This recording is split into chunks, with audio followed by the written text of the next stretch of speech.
അപ്പോൾ കമോൺ, ഇതിപ്പോൾ ഫെബ്രുവരി മാസമൊന്നും അല്ലെങ്കിലും എൻ്റെ കയ്യിലുള്ള കുഞ്ഞു കുഞ്ഞു സാധനങ്ങൾ വെച്ച് എനിക്ക് തന്നെ ഒരു ബൊക്കെ ഉണ്ടാക്കാൻ എനിക്കിപ്പോൾ ഭയങ്കര ത്വര.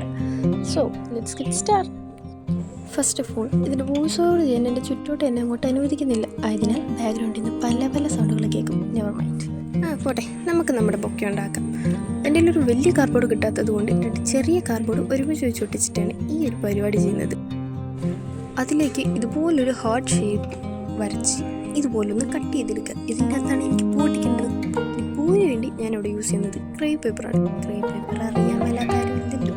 ഇത് കട്ട് ചെയ്ത് എത്രയും ചെറുതാക്കുമോ അത്രയും ചെറുതായിട്ട് മടക്കി അതങ്ങോട്ട് മുറിക്കുക. എന്നിട്ട് ഇതിലാണ് നമ്മുടെ പൂ നമ്മൾ സെറ്റ് ചെയ്യുന്നത്. Like this. ഇതുപോലെ തന്നെ മുറിക്കണേ.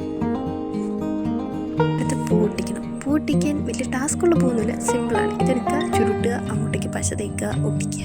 അത് തന്നെ പ്രോസസ്സ്. ചുരുട്ടുക, ഒട്ടിക്കുക, ചുരുട്ടുക, ഒട്ടിക്കുക. സിമ്പിളല്ലേ പൂ ഉണ്ടാക്കാൻ.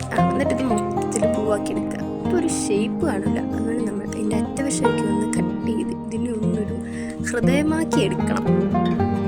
ഇതിങ്ങനെ ഒരു ഷേപ്പായി കഴിയുമ്പോൾ നമുക്ക് ഈ ബൊക്കയുടെ പുറകെ വെക്കാൻ എന്തോ ഒരു ഷീറ്റ് ഉണ്ടല്ലോ.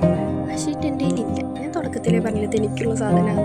സോ ഞാൻ എൻ്റെ കയ്യിലുള്ള പേപ്പർ വെച്ചൊരു 2-3 ഷീറ്റ് അങ്ങനെ ഉണ്ടാക്കി പശയൊക്കെ തേച്ച് സെറ്റപ്പാക്കി പറഞ്ഞു വരാത്ത രീതിയിൽ വെച്ചിട്ടുണ്ട്. എന്നിട്ട് നമ്മുടെ സാധനം കൊണ്ടായിട്ട് നോക്കും. ഓക്കെ, ഇറ്റ്സ് ഗുഡ്, കുഴപ്പമൊന്നുമില്ല. നിങ്ങളും ക്രാഫ്റ്റൊക്കെ ഇഷ്ടപ്പെടുന്ന ഒരാളാണെന്നുണ്ടെങ്കിൽ ഇതൊക്കെ ചെയ്ത് നോക്കാം. ചുമ്മാ ഇരിക്കില്ലേ. അങ്ങനെ എൻ്റെ ബൊക്കെ എൻ്റെ അകത്തേക്ക് ഒട്ടിച്ച് കഴിഞ്ഞു. ഇതാണ് എൻ്റെ ബൊക്കയുടെ ഫൈനൽ. ഇഷ്ടപ്പെട്ടാൽ സബ്സ്ക്രൈബ് ചെയ്യുക, ലൈക്ക് ചെയ്യുക, കമൻറ്റ് ചെയ്യുക, ഷെയർ ചെയ്യുക. Thank you.